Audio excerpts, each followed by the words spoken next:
नमस्कार छात्रों। प्रश्न पत्र 11 हिंदी भाषा, इस प्रश्न पत्र के अंतर्गत हम पहला पाठ भाषा की परिभाषाएं एवं भाषा की विशेषताएं देख रहे हैं।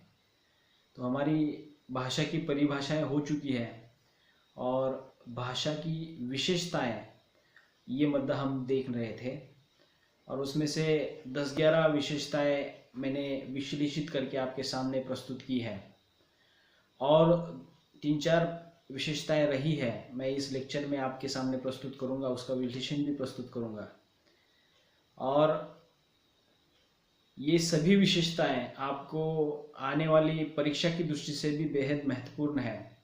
मैं बार बार ये बात इसलिए बता रहा हूँ क्योंकि शायद आपकी परीक्षा जनवरी में 15 तारीख के बाद शुरू हो सकती है, तो उस दृष्टिकोण से आप तैयारी में रहिएगा। और प्रश्न पत्र 11 के अंतर्गत ये टॉपिक जो है बेहद महत्वपूर्ण है, उस हिसाब से भी इस टॉपिक को थोड़ा सा सुनने की कोशिश कीजिएगा ताकि आपको परीक्षा में इस पर पूछे जाने वाले जो प्रश्न है उसका उत्तर जो है आपको लिखने आ जाएगा। विश्वविद्यालय की ओर से जो भी कुछ परीक्षा की पद्धति हमें बताई जाएगी उस हिसाब से आपको परीक्षा देनी है और मैं जैसे ही सूचना मिलती है वैसे ही हम ग्रुप के माध्यम से, व्हाट्सएप के माध्यम से या एक वीडियो लेक्चर के माध्यम से मैं आपको परीक्षा की पूरी तैयारी कैसे करनी है ये भी जानकारी दे दूंगा। सिर्फ आपको संपर्क में रहना है और आने वाली परीक्षा को हमें विश्वविद्यालय की सूचना के अनुसार हमें संपन्न करना है, तो उस दृष्टिकोण से अपने आप को तैयार कर लीजिएगा। तो भाषा की विशेषताएं हम देख रहे थे, इसमें मैंने इसके पहले भाषा का कोई अंतिम रूप नहीं होता ये विशेषता हमने देखी है। उसके बाद भाषा सामाजिक वस्तु है, इसका भी मैंने विश्लेषण किया है। अंतिम विशेषता हमने देखी थी पिछले लेक्चर में, वो थी प्रत्येक भाषा की अपनी संरचना होती है। मतलब कोई भी भाषा जो है एक व्यवस्था के अनुसार काम करती है और उसकी व्यवस्था जो है उसकी व्याकरणिक संरचना के आधार पर बनाई जाती है। उसी मतलब मराठी होने दीजिए, हिंदी होने दीजिए या कोई भी भाषा होने दीजिए, वह जब व्यवहार के तौर पर या प्रयोग के तौर पर अपनाई जाती है या उसका इस्तेमाल किया जाता है तब वह अपनी संरचना के आधार पर वहाँ पे काम में लाई जाती है और संरचना के बलबूते पर ही वो सही मायने में वहाँ पे उसका जो भी कुछ आउटकम है या उसे निकलने वाला जो फल है वो वहाँ पे दे पाती है। इसलिए प्रत्येक भाषा के लिए भाषा की संरचना होना एक विशेषता है, अर्थात उसके आधार पर ही भाषा जो है सुचारू रूप से काम करती है। इसके बाद वाली विशेषता है कोई भी एक मनुष्य भाषा का निर्माण नहीं कर सकता।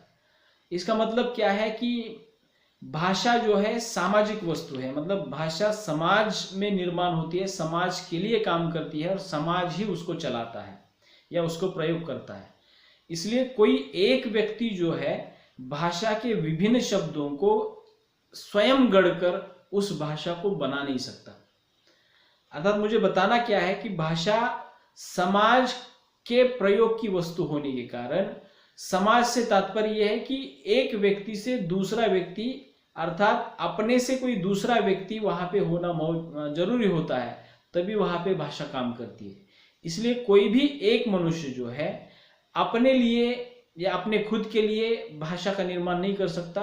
अगर उसने की भी तो उसके लिए उसका कुछ फायदा नहीं है, क्योंकि उसके द्वारा बनाए गए शब्द अगर दूसरे लोग नहीं जानते तो वहां पे भाषा का मकसद सफल नहीं हो पाता। इसलिए कोई भी एक मनुष्य जो है भाषा का निर्माण नहीं कर सकता है। इसलिए भाषा निर्माण की प्रक्रिया में समाज की आवश्यकता होती है और भाषा के इस्तेमाल की प्रक्रिया में भी समाज वहाँ पे बेहद जरूरी होता है। इसलिए हम कह सकते हैं कि कोई भी एक मनुष्य जो है भाषा का निर्माण नहीं कर सकता। अगली भाषा की विशेषता है भाषा की धारा कठिनता से सरलता की ओर जाती है। इसका मतलब यह है कि सर्वप्रथम जो वैदिक काल से लेकर अगर आज की हिंदी तक हम बात कर लेते हैं तो वहां पे भाषा के जो रूप थे वो संश्लिष्ट थे। अर्थात संयोग के रूप में वहां पे निर्माण हुए थे, और धीरे धीरे भाषा जो है वह सरल होती हम देख पाते हैं। और दूसरी एक प्रवृत्ति जो है मनुष्य की है, वह किसी भी कठिन कार्य को आसानी से करने की कोशिश करता है। परिणामतः यह हो जाता है, मान लीजिएगा कि शब्द है अक्षी, अर्थात अक्षी शब्द का अर्थ है आंख। धीरे धीरे यही शब्द जो है अक्षी शब्द उच्चारित करने के लिए जितना कठिन लगता है, उतना आंख शब्द जो है उच्चारित करने में कठिन नहीं है। उसी प्रकार कर्म शब्द है, कर्म शब्द की जो कठिनता है वो काम शब्द कहने में नहीं है। अर्थात जैसे जैसे मनुष्य ने भाषा को इस्तेमाल करना शुरू किया और उसकी कठिनता को महसूस किया, तो उसकी जन्मजात प्रवृत्ति के कारण उसने सरल बनाने की कोशिश की है। परिणाम ये हुआ कि भाषा जो है कठिनता से सरलता की ओर बढ़ती गई, और वो भाषा सरल के रूप में हम अपनाते हैं। मतलब किसी भी कठिन कार्य को मनुष्य जो है सरलता से करने का आदी है, और इसलिए हम कह सकते हैं कि भाषा की धारा जो है कठिनता से सरलता की ओर जाती है। मतलब कोई भी भाषा पहले स्तर पर वहां पे आपको कठिन महसूस होती है, लेकिन धीरे धीरे जैसे जैसे उसका प्रयोग बढ़ता है, जैसे जैसे उसमें परिवर्तन आता है, वह सरल होती जाती है, वह आसान होती जाती है, और मनुष्य वही प्रयास करता है कि भाषा को आसानी से इस्तेमाल करे। तो ये भाषा की विशेषता है, भाषा की धारा कठिनता से सरलता की ओर जाती है। अगली विशेषता है, प्रत्येक भाषा का अपना स्पष्ट अस्पष्ट मानक रूप होता है। अब देखिएगा, मानक रूप से तात्पर्य यह है कि मानक मतलब सबके द्वारा मान्य, सबके द्वारा स्वीकार किया हुआ। मानक का शब्द का अर्थ है सबके द्वारा स्वीकार किया हुआ। तो यहाँ पे विशेषता बताई गई है कि प्रत्येक भाषा का अपना स्पष्ट अथवा अस्पष्ट मानक रूप होता है। इससे तात्पर्य यह है कि देखिए, हम जो भाषा इस्तेमाल करते हैं, मान लीजिएगा कि हमारी मातृभाषा मराठी है, हम जो पढ़ाई कर रहे हैं वह भाषा है हिंदी है, और हिंदी की अपनी वर्णमाला है, मराठी की अपनी वर्णमाला है, और उस वर्णमाला के आधार पर मराठी काम कर रही है, हिंदी की वर्णमाला के आधार पर हिंदी काम कर रही है। लेकिन अगर उससे भी हम थोड़ा सा और गहराई से सोचते हैं तो आपको महसूस होगा, महाराष्ट्र के अंतर्गत मराठी तो बोली जाती है, लेकिन मराठी की भी अन्य बहुत सारी उपबोलियां हैं जो विभिन्न प्रदेश में बोली जाती है। उदाहरणार्थ विदर्भी ले लीजिएगा, मराठवाड़ी ले लीजिएगा, कोल्हापुरी ले लीजिएगा, सोलापुरी ले लीजिएगा। ये भाषा के अपने अपने सीमित क्षेत्र के रूप हैं। देखिएगा कि मराठी तो है, लेकिन उसके जो क्षेत्रीयता के कारण जो रूप बने हुए हैं, सोलापुरी ले लीजिए, कोल्हापुरी ले लीजिएगा, या फिर विदर्भी, मराठवाड़ा, कोंकणी, इन भाषाओं को संबंधित क्षेत्र में बोला जाता है, लेकिन उसका एक अपना कोई लिखित रूप वहां पे मौजूद नहीं है। वो संबंधित होता है मराठी से ही, लेकिन बोली के स्तर पर अगर विचार किया जाए तो वहां की बोली उस प्रदेश की अपनी होने के कारण उसका कोई ऐसा स्पष्ट रूप वहां पे दिखाई नहीं देता, वो अस्पष्ट रूप से वहां पे काम कर रही होती है। मतलब उस प्रदेश की अपनी शब्दावली को लेकर काम करती है। लेकिन इन सभी बोलियों की अगर प्रमुख भाषा की बात की जाए, मराठी की बात की जाए, तो वहां पे मराठी का जो है स्पष्ट रूप वहां पे दिखाई देगा, और वह मानक रूप दिखाई देगा। तो इस तरह से हम कह सकते हैं कि प्रत्येक भाषा का अपना स्पष्ट एवं अस्पष्ट मानक रूप होता है।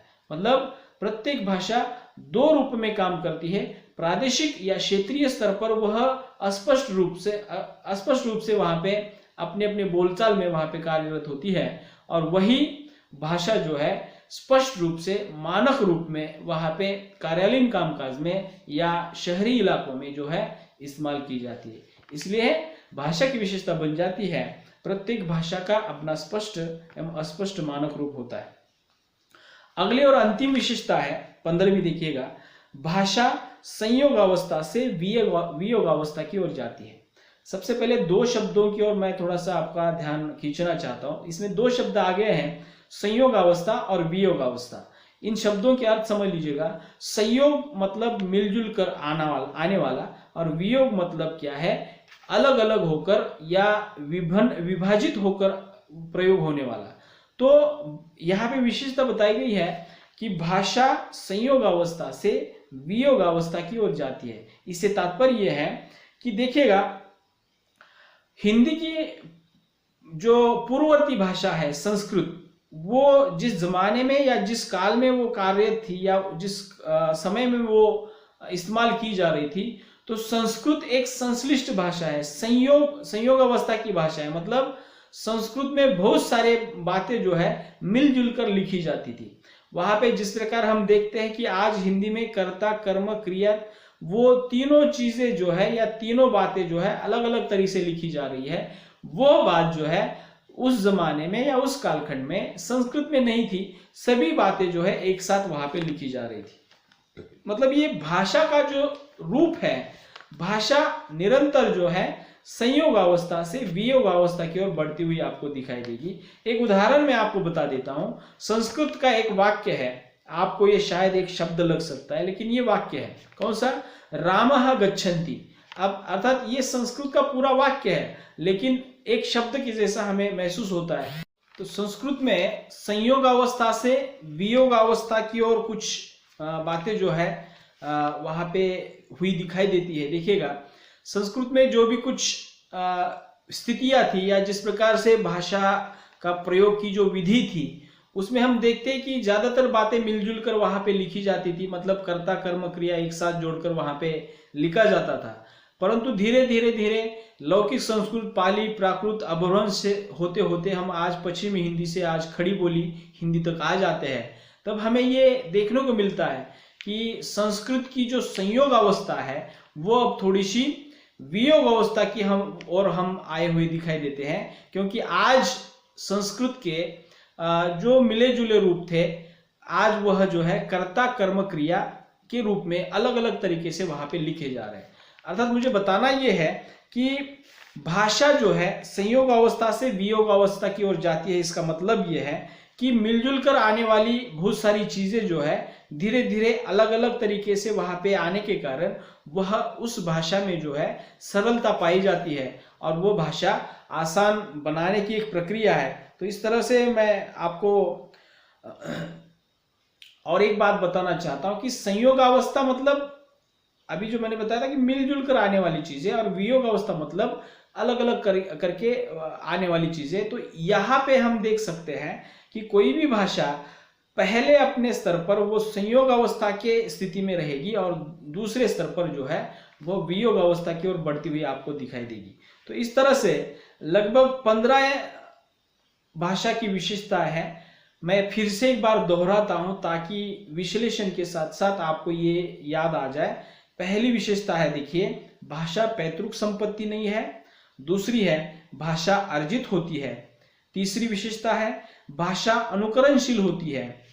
चौथी विशेषता है भाषा चिर परिवर्तनशील होती है। पांचवी विशेषता है भाषा की धारा स्थूलता से सूक्ष्मता की ओर बहती है। और छठवीं विशेषता है भाषा अप्रौढ़ता से प्रौढ़ता की ओर जाती है।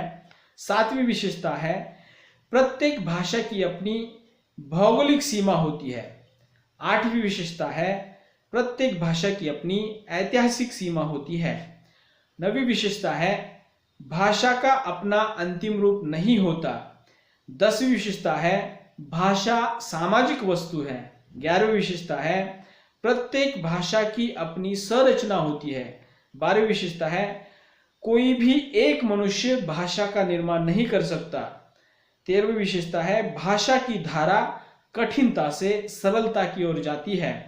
और 14वीं विशेषता है प्रत्येक भाषा का अपना स्पष्ट एवं अस्पष्ट मानक रूप होता है। और अंतिम है भाषा संयोग अवस्था से वियोग अवस्था की ओर जाती है। तो इस तरह से ये 15 विशेषताएं जो है आपको इस पाठ में ध्यान में रखनी है।